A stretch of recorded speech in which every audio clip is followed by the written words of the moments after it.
اور وہ اسی طرح موجود ہے۔ جب ہم اپنے ڈیفنس کی طرف آتے ہیں تو آپ دیکھتے ہیں کہ ڈیفنس کا سارا نظام برطانیہ اور امریکن افواج کے ماڈل کے اوپر استوار کیا گیا۔ وہ تو ایک ٹیکنیکل ضرورت ہو سکتی ہے، وہ ایک ڈیفنس کی ضرورت ہو سکتی ہے، اس کو آپ اس طرح چلا رہے ہیں، لیکن اس کے اندر جو نظام ہے، اکاؤنٹیبلٹی کا نظام ہے، وہ جو کچھ بھی ہے وہ بڑا انڈیپینڈنٹ طریقے سے آپ چلاتے ہیں، اور اس کے اندر آپ اپنی پارلیمنٹ کو اختیار نہیں دیتے کہ وہ آپ سے کسی بات کی جواب دہی کر سکے۔ یہ بھی وہی کلونیل سسٹم ہے جس میں گورنر جنرل کہتا تھا کہ آپ میرے مداخلت نہیں کر سکتے۔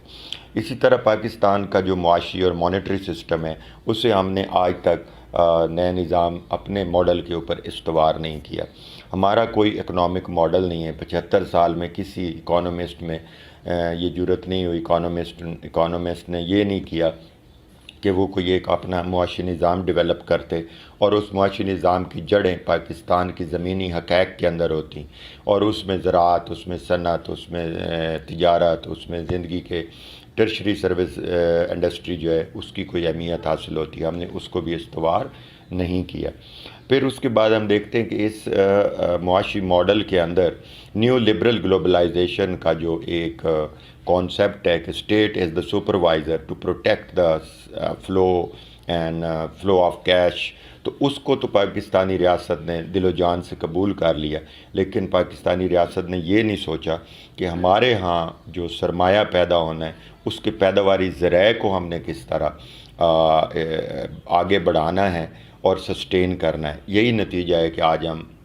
آئی ایم ایف کے بھی غلام ہیں، اور آج ہم آئی ایم ایف کے اسٹرکچرل ایڈجسٹمنٹ پروگرام کے شکنجے میں ہیں، جو کبھی پیٹرول بڑھوا دیتے ہیں کہ پٹرول کی قیمت بڑھا دیتے ہیں، جو کبھی گیس کی قیمتوں پر انحصار کرتے ہیں، جو کبھی تعلیمی بجٹ کو کم کرنے پر ہمارے اوپر اصرار کر کے ہمیں مجبور کر دیا جاتا ہے کہ ہمارے بچے تعلیم سے محروم کر دیے جائیں۔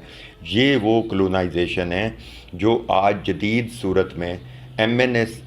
ملٹی نیشنل کارپوریشنز کی صورت میں ملکوں پر مسلط کی جا رہی ہے۔ اب کوئی فزیکلی آرمی لے کے نہیں آتا، کوئی فزیکلی قبضے نہیں کرتا۔ آج کل جو نیو لبرل گلوبلائزیشن کا طریقہ کار ہے کلونائزیشن کا، کیپٹل کلونائزیشن کا، وہ یہ ہے کہ آپ نے اپنے ملٹی نیشنل کارپوریشنز اور greater forces I M F اور ورلڈ بینک کے ذریعے ایسی پالیسیز نافذ کروانی ہیں کہ اس کے بعد ریاست کے پاس کوئی چوائس ہی باقی نہ رہے۔ تعلیمی نظام کے اندر جو ڈی کلونائزیشن ہونی تھی کہ ہم نے پاکستان کا نصاب، ہم نے پاکستان کی یونیورسٹیاں، ہم نے پاکستان کے تعلیمی ادارے، ہم نے اپنے اساتذہ کی سرٹیفکیشن اور تربیت کا جو سلسلہ شروع کرنا تھا وہ نہیں ہو سکا، اور وہ 1935 سے کیا 1860 کے مقالے جنرل لارڈ میکالے کے بنائے ہوئے اس تعلیمی ڈرافٹ کے مطابق چل رہا ہے، اور اس کے اندر بھی کوئی خاص تبدیلیاں نہیں آئیں۔ اگر آپ 1947 کی تعلیمی پالیسی کا جائزہ لیں تو اس کی پیراڈائم بھی کیپٹلسٹ تھی۔ اگر آپ 1959 کے ایجوکیشن کمیشن کا جائزہ لیں تو اس کی بھی رپورٹ کیپٹلسٹ پیراڈائم پر تھی۔ 1972 میں سوشلسٹ پیراڈائم کے ذریعے تعلیمی نظام کو تبدیل کرنے کی کوشش کی گئی، لیکن جب جنرل ضیاء آیا تو اس نے پھر اس کو ریورس کر دیا، اور 1977 سے لے کر آج تک ہماری جتنی بھی تعلیمی نظام کے لیے پالیسیز وضع کی گئی ہیں وہ ساری کی ساری کیپٹلسٹ پیراڈائم کے اوپر ہیں، اور ان کے اندر کوئی نئی بات دیکھنے کو نہیں ملی، بلکہ ہمارا جو تعلیمی نصاب تھا جس کو معتدل، جس کو روادار، جس کے اندر جدت ہونی چاہیے تھی، جس کو 21ویں صدی کے ضروریات سے کمپیٹیبل ہونا چاہیے تھا، وہ جنرل ضیاء کے زمانے میں فرسودہ کر کے 2000 سال پیچھے لے جایا گیا، جس میں فرقہ واریت، جس میں جہاد اور اس طرح کی چیزوں کو شامل کر دیا گیا، اور اس کا نتیجہ یہ نکلا کہ پاکستان کے اندر ان 75 سالوں میں جو تھوڑی بہت مڈل کلاس ڈیولپ ہوئی، اس مڈل کلاس نے بھی ہیجمونی اختیار کرنے کے لیے اور اپنا قبضہ جمانے کے لیے اسی کلونیل ماڈل کے اوپر اپنے نظریات اور سوچ کو ڈیولپ کیا، اور اس وقت ہم دیکھ رہے ہیں کہ پاکستان کی جو سیاسی کشمکش اس وقت جاری ہے، پاکستان کے اندر جو سیاسی ماحول اس وقت موجود ہے اس میں عوام بالکل لا تعلق بیٹھے ہوئے ہیں، اور 1 یا 2% سیاستدان اور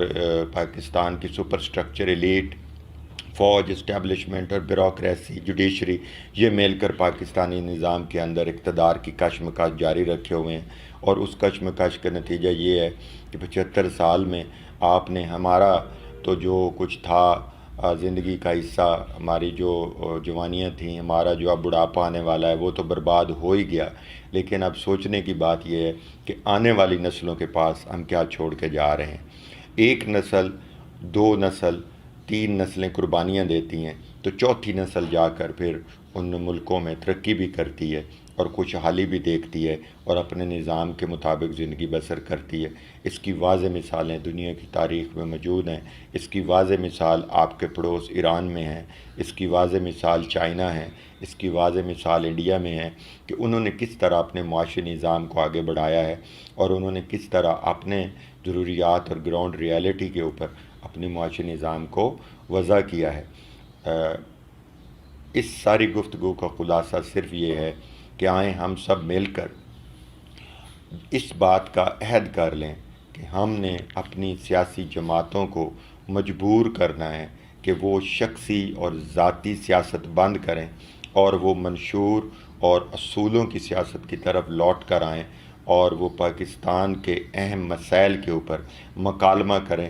گرینڈ ڈائیلاگ کریں، اور اس کے بعد کوئی ان مسائل کا حل نکالیں تاکہ ہماری آنے والی نسلیں نہ IMF کے آگے کشکول لے کر جائیں، نہ وہ چین سے بھیک مانگنے جائیں،